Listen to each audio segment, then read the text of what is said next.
Alright, so, it is Samhain. Yeah, it's pronounced a couple of different ways depending on where you hail from and what language you speak. But we're gonna go with Samhain because it's the easiest and the one I'm most familiar with. So there we go. That means it's that time for a little Sabbat cast. So for those of you who don't know who I am, I'm Aradia Noari. I'm the resident witch and creatrix over to Aradia's Hand and Danae's Divine, where I create myth, magic, and meaning for your everyday life through art, intuition, and energy work. And about every 45 days, I like to do a little thing called a Sabbat cast. So the Sabbat cast is basically me going over one of the 8 solar holidays of the Celtic Wheel of the year.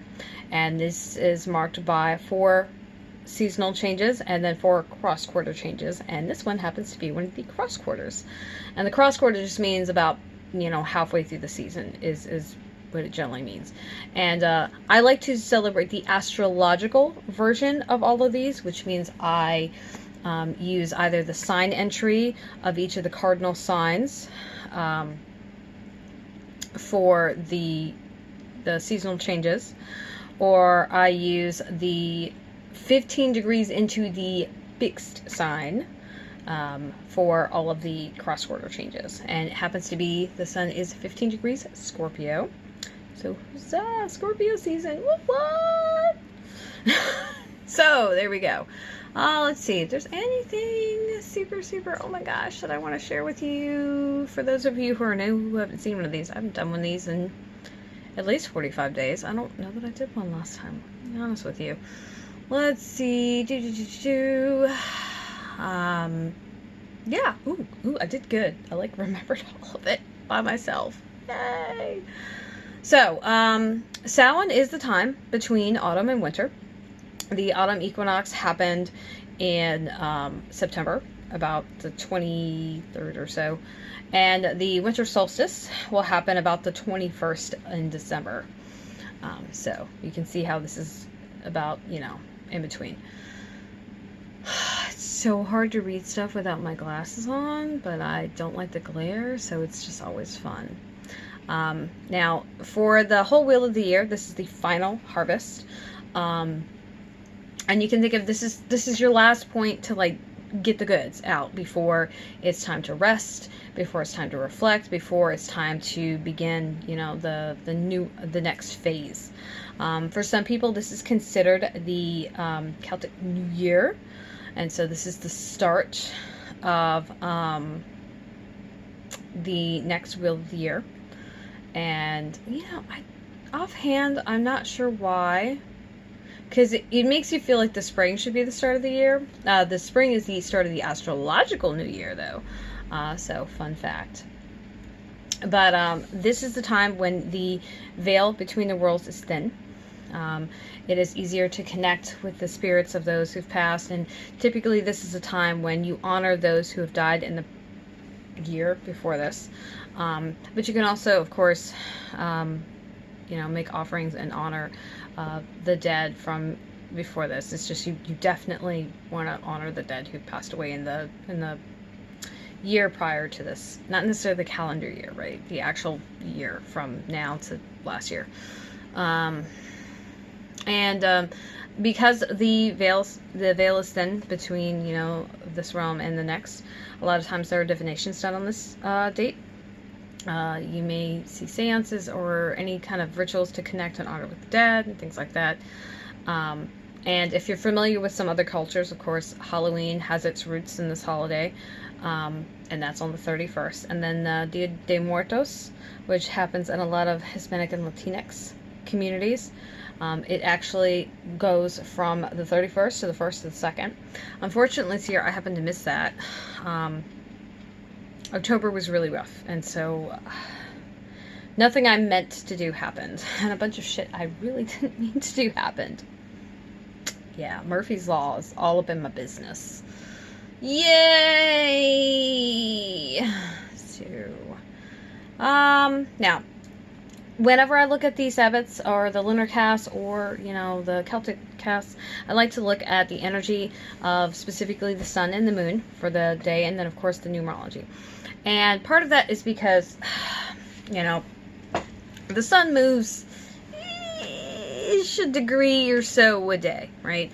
The moon changes signs and phases about every 2 and some change days. So those energies are fairly quick and don't necessarily stay in any particular space a long time. But because these are significant days, I do like to pay attention on these days. And then numerologically, you know, the energy of the day shifts every day just a little bit. The day number goes through the cycle of 1 through 9 and goes through it. So every, you know, 9 days you'll have a repeat. But you also have to consider that other parts of the day that we look at numerologically don't necessarily remain the same. And so there's that. And one of these days I'm going to have a little more to say about that. I have some thoughts that I keep meaning to like work through and just keep putting off. Because math, pretty much, that's really was. I have this conjecture that I want to look at, and I'll be a weirdo and just like do all of the information one day and just see what the patterns look like. Because when it comes to math, statistics are a thing. There's a probability and there's a certain repetition when it comes to patterns. And a lot of patterns that we look at are cyclical.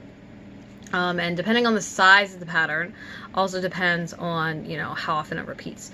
From a standpoint of numerology, this is kind of like an aside note, when you look at the universal numbers, and the universal numbers are to denote general energy. So like that's like the baseline, right, for everybody, which means your name, your birthday, none of that is taken into account. And it's just looking at the general energy for, you know, the month, the year, the day. Those would apply to everybody, but because they're so widespread and apply to literally everything and everybody, that can make the energy a little more diffuse, right? It's not as honed and specific. Basically, you can liken this to, if you look at, a lot of people are familiar with their sun sign, but they're not necessarily familiar with their moon or their ascendant or their Mercury and everything like that. And when you look at the sun sign, a lot of people make generalizations, like, for example, I'm a Cancer, so we are considered oftentimes to be very domestic and matronly. You know, very, very mothering kind of figures, close to family, close to children, caretakers, nurturers. We're also oftentimes weepy and nostalgic and moody and broody and all these other things. Well, not all of those things and everything else are going to apply to everybody. And that's because there's nuance. Right? There's nuance in all the other things about you that formed who you are, all the other things that are happening, you know, looking at where you come from, what you've experienced, and how that has altered, you know, your perception, how you deal with things. And so, for me, I look at it as like a guideline. It's like a baseline to start out with, and it gets modified as you add more variables. And there's so many variables that you can't account for, and you never know how somebody's going to take something, right? And so that's important to know. So it can be helpful as like a skeleton or a framework. But I feel like you should always use such things very in a responsible fashion, because again, just depending on your point of view and your state of mind and all these other things, you can interpret things differently. So for example, I wouldn't call myself necessarily matronly, right? I'm not actually overly fond of children. And I, you know, wouldn't want a big family, for example. Whereas somebody else who's a Cancer may absolutely adore children and want to have a big family and want to adopt and want to, you know, and and there's all these other things about it too. So, grain of salt. And just let's be responsible about what we do with information like that, because you never know what else is going on. So I like to take a moment to look at these things to just kind of give us a peek and a view. My goal was to get this out earlier. It is currently 11:15, so I am late. I do apologize for that. And I have a bunch of back posting and other stuff that I really, really want to get done. But I have literally been kind of putting myself together and putting some tasks together like all day, which we'll talk about in a little bit. So, without further ado, a weird sidetrack that we went on.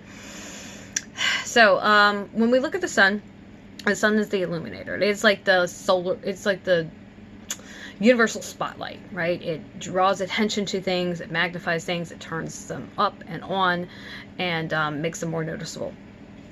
And so when we look at Scorpio is a fixed sign, which generally you can take fixed as this is a stubborn energy. This is a very dogged, not going to let go, going to keep at it kind of energy. Which, you know, when you're wrapping things up, right, when you're coming to a close, so sometimes that's exactly the energy you need. You need to hold on. You need to stick it to the end. So that's helpful. And it's also a water sign, and you know, so looking at the water signs, you know, they deal with emotions and depth and feelings and intuition and things like that. So you can almost think that there's this like nagging feeling that kind of dominates this season and this energy. You know, connecting to things, rooting things out, uncovering the truth about things, right? Digging up secrets, very Scorpio things, right? So Scorpio rules, you know, the darkness, the hidden things, that which is secret, but it's also about transformation and depth, and it calls into awareness the things and how they operate in our life. So while the sun is in Scorpio is modern-wise ruled by Pluto. Its ancient ruler is Mars. And so you'll see a lot of the energy of Mars and Pluto within Scorpio. So, you know, Mars is very rash and very quick to act and very aggressive and assertive and is not about wasting time doing shit. Meanwhile, Pluto is good at getting to the root of things, going deeper, uncovering things. It's also good about holding secrets as well as, you know, breaking things down. And then there's also the element of, you know, the things that are hidden in the darkness. And darkness doesn't necessarily mean the absence of light, right? It could just be hidden in places that it's not clear to see, like within the earth, within a cave, behind things or under things, just anything that's not really out in the open. And so that's kind of an energy to consider during this time. We also like to look at the moon, personally, because while the moon does shift every couple of days, again, on the special days, I like to take a little moment, have a nod to it. Astrologically, the moon usually relates to our emotions. It can relate to how we deal with mother or mother-like figures, people who nurture and caregive, you know, how you deal with things internally, externally, your feelings and relationship with security, and yeah. So today the moon was in Pisces. It did, if I recall correctly, it did go void of course earlier this evening, about like 8 Eastern, but it spent most of the day in Pisces. So as Scorpio is a water sign, so is Pisces, although unlike Scorpio, Pisces is mutable. So the mutable signs are they're in that weird liminal stage. They're in between this and that. And so while there's a degree of finality, right, and the ending of things, right, what follows the end is the beginning. So you've gotta consider that. And because of that mutable quality, they can be very wishy-washy, very back and forth, very neither here nor there. And so the energy is kind of hard to nail down. And if you know any fish people, you probably are familiar with this. It's little, you know, nebulous is the word. Pisces as the fish, they rule dreams and illusions. They also rule fantasy. They often are associated with escapism. Not so great. They're open and fluid, compassionate, and Pisces gets touted for a lot of intuition, and I think that, you know, part of it's because they're water sign, and, you know, all the water signs kind of get slapped with, oh, you're intuitive. And I think because of just the tendency to go into the unknown and the deep kind of underlines that, for Pisces especially, although you could also argue that with Scorpio. They are great emotional, intuitive, mental, physical detectives, and so they're good at uncovering things. But each sign, each water sign's degree of intuition and like how it manifests kind of differs, and this doesn't mean that other signs don't have intuition. It's just this is a kind of a natural proclivity of a water sign in general, if you look at it in a very traditional fashion. But in this sign, the moon reminds you to not lose sight of your dreams, to plumb the depths, to connect with your sensitivity, to keep things in mind, and to really respect, honor, and understand the change that comes with, you know, life. There's a line from Romeo and Juliet. It's like, oh, the moon, the inconstant moon, do not swear by the moon. Because the moon's always changing, right? And she's not overly reliable, right? Because she's always changing. And yet, in the fact that she always changes, she's extremely reliable, right? I'm a moon child, though, so I'm biased. So there's that. Numerologically, when we want to take a look at the day, and whenever you look at the day from a numerological perspective, you look at 3 numbers. You look at the attitude number, which kind of gives you the centralized area for which difficulties or problems might arise. On a personal perspective, this is like the source of all your issues, and it also gives clues on how to deal with those things, which is fun. And if you're curious as to that for yourself and you'd like to know more about it, I'm going to put a link in the post below. You can set up an energetic resonance session with me and we can talk about it. And those are pretty much my open-ended sessions. So whatever we need to talk about intuitively speaking, whatever you want to, you know, have questions about or sort out or figure it out. Ooh, there's my pencil. I've been looking for this damn thing for like the last few hours. That's a really good setup to do it. Yay! And especially if you wanna plan for the year, if you wanna get yourself set up and you wanna look into, you know, where you're going and what's coming up, absolutely a really, really good setup, because you'll get to, you know, to submit all your questions and whatnot, and get like a lot of like detailed answers. And I'm queen of details. So if you want a nuanced and in-depth interpretation, I got you. So anyway, then we have the birthday number. The birthday number, from a personal perspective, is this is a talent. This is what you have in your toolbox, in your back pocket, in your tool belt, if you will. That kind of helps you deal with things. And so this is the energy from a universal perspective that you would want to call on to kind of manage the energy of the day. This can help you with the problems, but it can also just help you with the day itself. And the final number we look at is the life path. And the life path, this would be the number of anybody who's born on this day, so this exact day in this year. And then it's like the foundation, the theme of the day, right? So for the attitude number, we have the number 9. So 9 is the number of humanitarianism, your ancestors, reaching into the deep and into the past, connecting on a bigger, grander scale. And so the reminder from 9 today is to consider the issues that come up with you and other people, with groups, how you relate to others, and how might you be focused on the self, right, instead of other people. Because 9 is very, very selfless, very, very humanitarian. And the thing about 9's energy is when it tries to act for its own interests, it gets all kinds of convoluted and it doesn't work out. So it's very important when you're working with and calling upon the energy of the 9 to look outside of yourself. You know, look beyond, look to how you relate to other people and how you can connect with them and what you have in common with them versus focusing inward or solely on yourself. So, and just by the way, if you would like a more succinct version of everything I'm saying, you can skip this video entirely. You can scroll down to the post below and read all of it. And if you're watching this on YouTube, I will have a link at the very, very top, which will have it link over to Patreon. So if you'd like to check it out over there, you can. And that's the way to see any kind of pictures that I include in the posts, which I think I have a plan for a picture. I don't remember.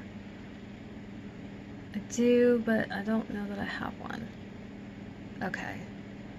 So, oh, that's so funny. I brought flowers for my altar today. I didn't even think about that.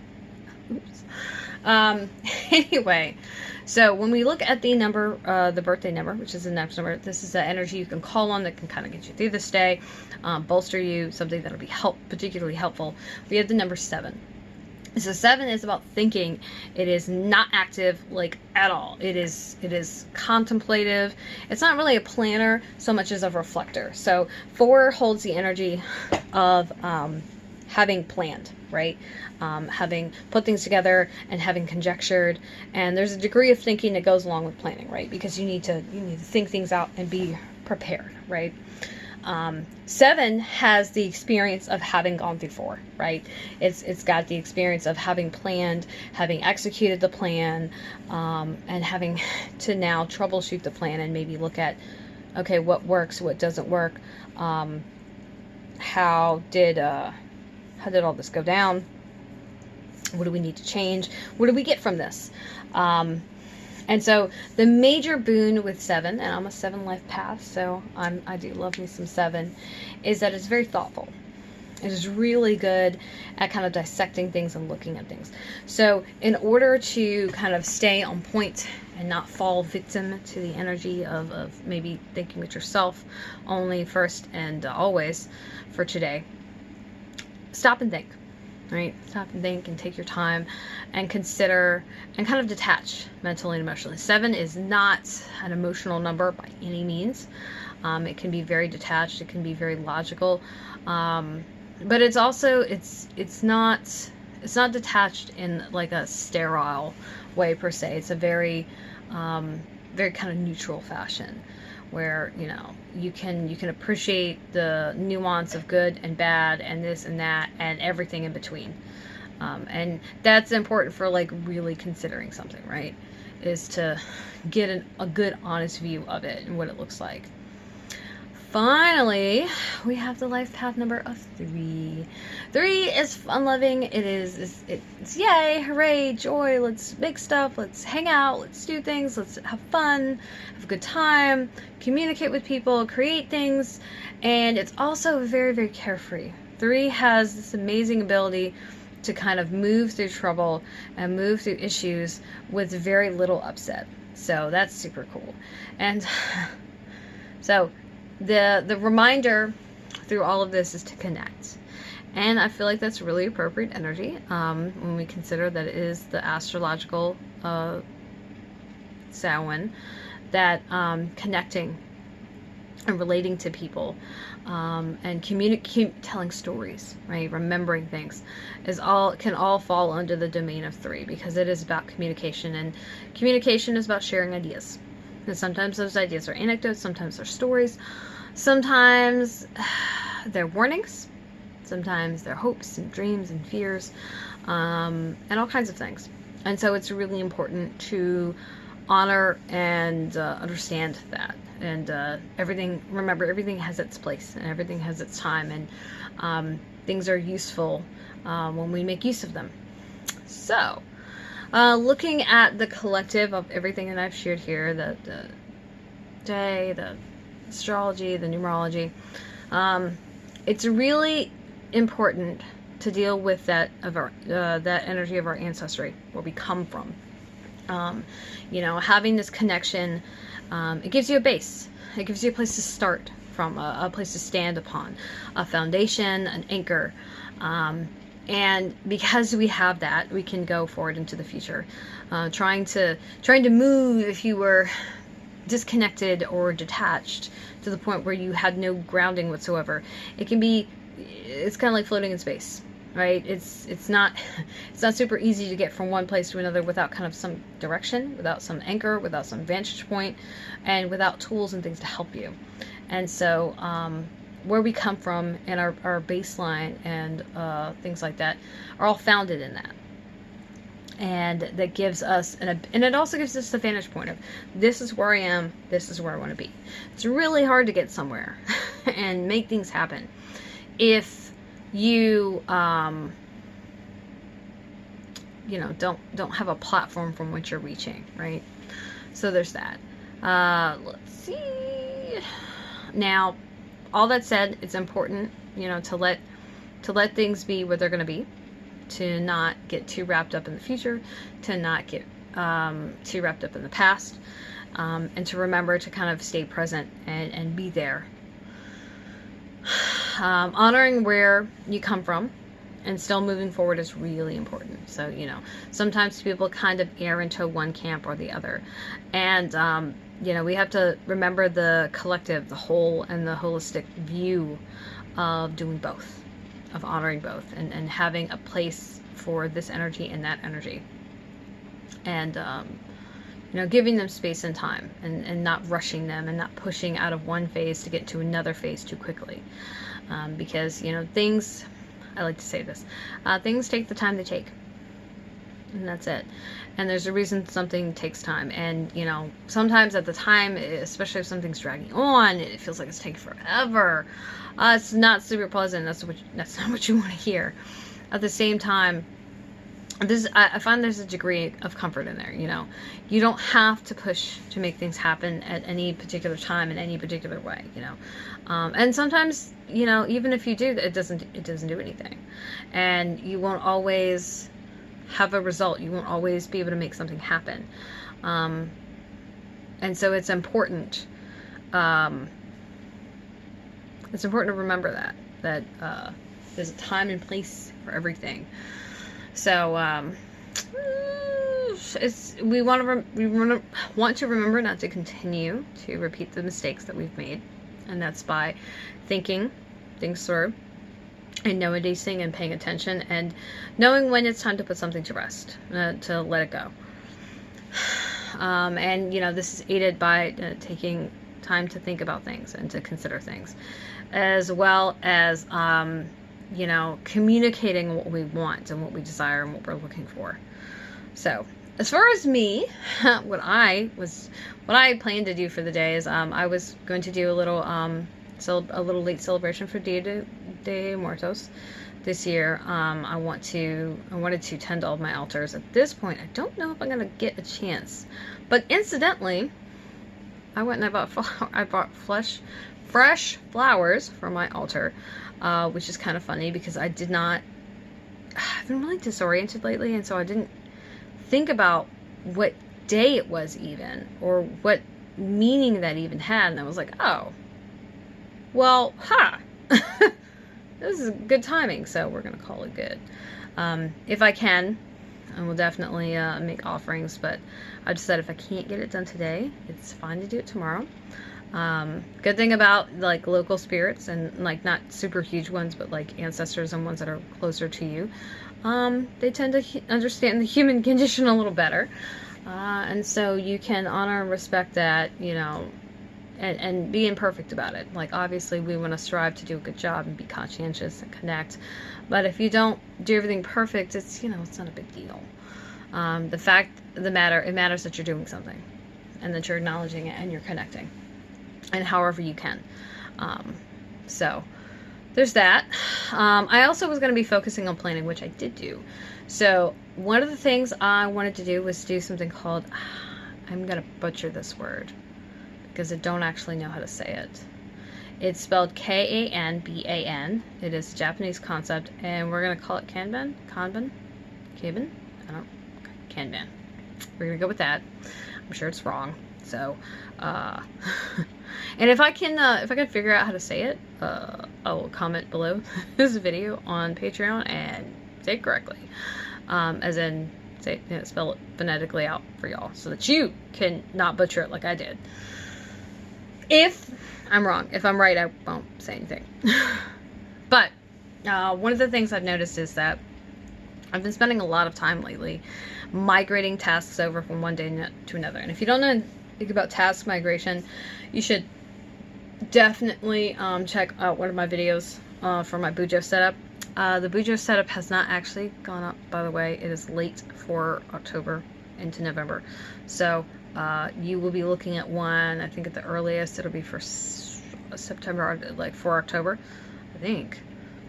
I don't know. Regardless, I've got one up there.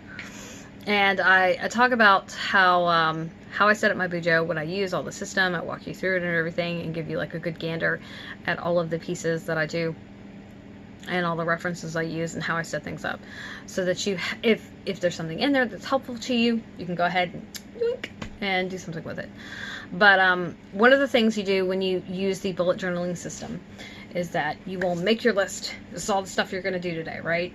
And then, let's see, we go to the end of the day, you got this done, you get this done, maybe you decided not to do this, oh, this still needs to get done, so you migrate it, you move it forward. And I have been migrating what feels like practically everything every day. I've got too much on my plate, I haven't been able to make headway on anything, and to put the Kanban short and sweet and keep it simple, it is a kind of a way of managing, prioritizing your to-do list, and focus on managing, right? Because it's not necessarily a prioritizing system per se, but you look at it this way: you've got 3 columns. First one is all the shit you got to do. Second one, what you're doing. Third, what you've done. Now, at first I resisted this, and I resisted it honestly because, well, why do I need to have a board that, or a list that has stuff already done? It's already done. I don't need to write it down. So I did resist it, and for a while, and I put off doing it. But I decided, one, with all the migrating, I just needed to get over myself and just try it, because worst case scenario, it just wouldn't work, and it wouldn't be a big deal. But I found, told you so, that I like the idea so far. And so the whole point is, and really this revolves around the doing portion, and this is the big deal about this. When we make to-do lists, we usually are actively working on a lot of it, or trying to work on a lot of it. And the problem with it is that shit just doesn't work. You're trying to do too much, can't do it all, and that whole idea of multitasking is a load of horse shit. Let me just put that out there. It's totally false. Our brains are not capable of actually working on multiple things at a time in that fashion. Now, before you go like trying to science me to death, let me just say this. I am talking about consciously focusing on more than one thing at the same time. What we actually are doing is we are switching quickly back and forth, back and forth, back and forth between this, or this. And we're not talking about involuntary things. We're not talking about things that are run by your hormones, or things that are run by other structures in your brain, which are not directly conscious. Even if we can, choose to do things, like you can choose to breathe, you're not gonna be able to stop breathing for long, because there's a part of your brain that literally its job to make sure you keep fucking breathing. Just like its job, I think it's your hypothalamus, to make sure that your heart beats, get into a meditative state, and all this other stuff and whatnot. But that's literally this part of your brain's job. So the focus is here to, on the doing part, you have a max of 3 tasks. And these are things you're actively working on. You don't have to, it's not with the idea that you're working on them all at the same time, is that these are the things that you're working on. And as a result, it narrows the focus and makes it easier for you to just get these things done. And there's wisdom in being able to see that you've gotten something done. I know I've talked about this several times. It's like if you ask me at the end of the day, I'll tell you I didn't do anything, even if I actually did a bunch of stuff, because I have this issue with all or nothing and black and white thinking, where either things are all good, all bad, everything got done, or nothing got done. And it is a hazard. It is a hazard of depression and borderline personality disorder, unfortunately. And even though I am aware that it is a thing, that doesn't stop it from happening, which is one of those things people think that because you're aware of something, you can just make it not happen. No, that's not how brains work, honey. Not at all. I wish it was. I wish I could just like will myself to not do things. To do that takes a lot of training. It takes you literally relearning to do things differently, and it's not a snap your fingers kind of thing. Can you retrain your brain and alter your behaviors and do better? Yes, but you're more than likely still gonna have times where you slip into it, because brains. And so the best you can do is get better at it, right? You may never actually be able to just ditch it entirely, and it's part of being human, right? That we just do things imperfectly, and we don't necessarily do them right or do them well all the time. Which is fine, because if we did everything like perfectly all the time, like there would be no perfect. That would just be the baseline, and there would be no variation, and that would be super fucking boring, and that would lead to so many social problems, like so many problems. So really, it's not a good way to be. Improve yourself, be better, do better. Yes.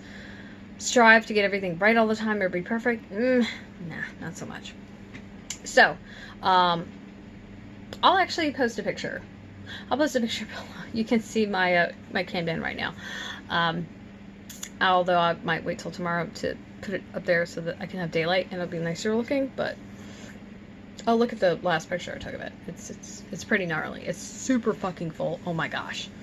So, we're gonna give that a shot, see how that works out. But I did get that done. And being that it's technically the Celtic New Year, really, it's just in time.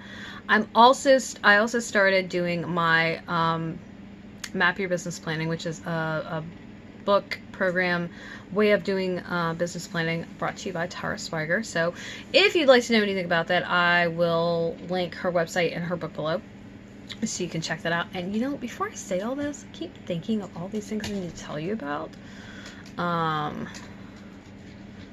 So let's do that.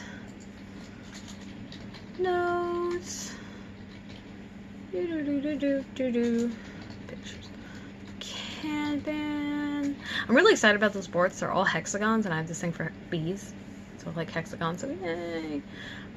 Let's see. Nap Your Business, and Tara's website. Yay! This will all be there.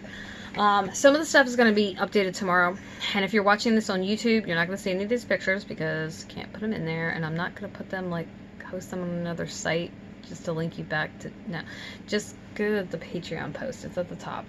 That's the top link. Don't worry about it. So, yeah, and then I've also got one more link down there. It's to my general divination services. So if an energetic resonance session isn't your shtick, it's not something that's maybe accessible to you, not something you're interested in, I do have some other readings of different types for different reasons, and you can read all about them there.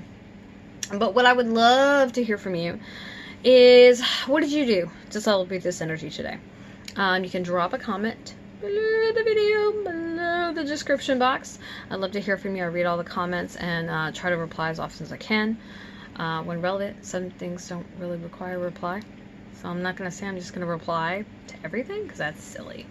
And of course, if you like this video, make sure that you share it with somebody, or everybody, whatever. Sharing's caring here. Remember that I'm continuing my experiment of making all of my videos on Patreon public for November. I started doing this in October, fell off about halfway through, not because I stopped sharing them publicly, because I stopped making them, which I talk about in another video on the Kaylin Cast, actually. Is that up? I think so. I'm pretty sure it is. I don't know, because I posted some other videos or some other posts right after that. And I'm fuzzy. I'm super fuzzy. I know I recorded the video. Whether I got it up or not is another matter. So speaking of getting videos up, I do have a lot more to share with you. So there's going to be some back posts, just a forewarning. At least some. Not a ton, but some. Also, you can find the links to my website, all of my active social media below. And thanks for being here. Thanks for watching this video. I know this was a bit longer, and we went into a few more little side paths than normal. But that's why you're here, right? Interesting to to watch and listen to. So let's keep it real, friends. I will see you tomorrow. Let's see, what is tomorrow? I'm pretty sure it's we're supposed to do we're supposed to do a finished object Friday. So here's the thing. I have not worked on anything, so it might just be a review of the week. So just FYI. I'm not entirely sure what I'm going to talk about. I don't have anything planned. I do have something that I would like to work on and would like to have finished because I'm doing a crochet along with a very talented doll maker and colleague slash friend of mine. But I don't have everything I need yet, so I haven't started. Whoops. So it happens when you like wait till the last minute to order supplies. Bad monkey. Anyway, so if I can get that, if the stuff that I need comes in, then I will totally, absolutely, oh my gosh, get on that and share that with y'all. Otherwise, we're just gonna review the week and see how it was. So that's it. Okay, yeah, this is like even longer than normal. Thank you for being here. Thank you for being a subscriber. If you're on YouTube, thank you for being a patron on Patreon or Patreon. Thank you for sharing this, commenting, sharing with me, supporting my work, and whatever ways you do. It really means a lot to know that people give a shit and are here and supportive, and however they can be. Because as an artist, I know a lot of us don't get a lot of encouragement. And it can be really hard on you day in and day out to have either no encouragement, or worse yet, have people doubt you and pick at you. And it's difficult to deal with. And so it really does mean a lot. And hey, if you have other artists you like, reach out, show them some love, say thank you, share their work if they want their work shared. Tell people about what they do, because it matters. Be human. Bye bye.